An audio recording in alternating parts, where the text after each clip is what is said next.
వీటెన్ news కి స్వాగతం. జగిత్యాల జిల్లా మెట్పల్లి పట్టణంలోని మెట్పల్లి డివిజన్ రైతులు మెట్పల్లి శాస్త్రి విగ్రహం వద్ద రైతులందరూ 2 లక్షల రుణమాఫీ చేయాలని, ఎలాంటి షరతులు లేకుండా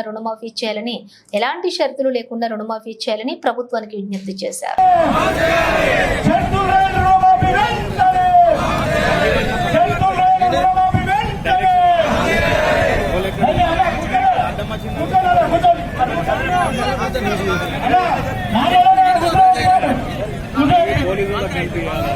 ఫోటోలకి